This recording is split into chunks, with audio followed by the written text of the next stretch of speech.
With Evernorth owning 700 million XRP and going to close XPN in first quarter, XRPN in first quarter, XRPN is about $10.20 now.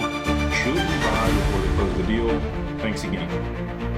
I can't can't give you financial advice, but when it comes to Evernorth, I think they're going to be extremely successful at providing a MNAV that is over 1. So what is MNAV? It's a multiple of NAV.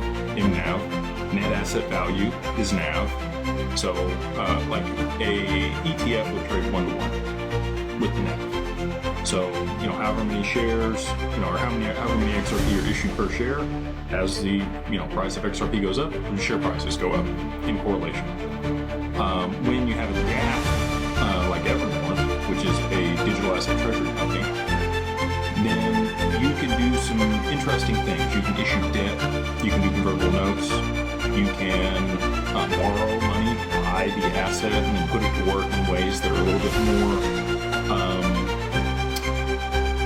unique than what's available on chain. So like the Solana and the ETF, ETFs, they can stake those.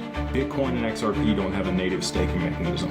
So they're really limited in what they can do to be able to pay a dividend. There is an ETF that does pay a dividend, a 3% dividend on XRP. So not quite sure how they're doing that. I need to better understand that, but that is live.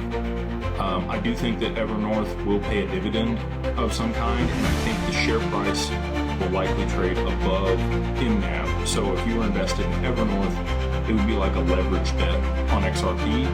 If they're trading 1.2 to 1.5 times the net asset value, that's the type of return you would be seeing as XRP were to move up in the near future, I think. So is it a good buy right now? That's up to you. Again, it kind of depends on your risk tolerance. I've talked about this before. If you have, a low risk tolerance, you probably just want to stick with the ETF. You probably don't do a leveraged ETF or a DAT.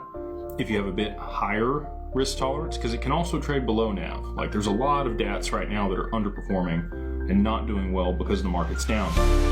So, you can have like exponential losses or exponential gains. Just depends on what the market's doing. So it's a leverage play. If you have higher risk tolerance and you can stomach that in your portfolio, then it might make sense to make an allocation to a DAT or a leveraged ETF. The leveraged ETFs tend to be for like 2 times leveraged or 3 times leveraged XRP ETFs. They tend to be more for trading, right? So if you're holding it, you actually end up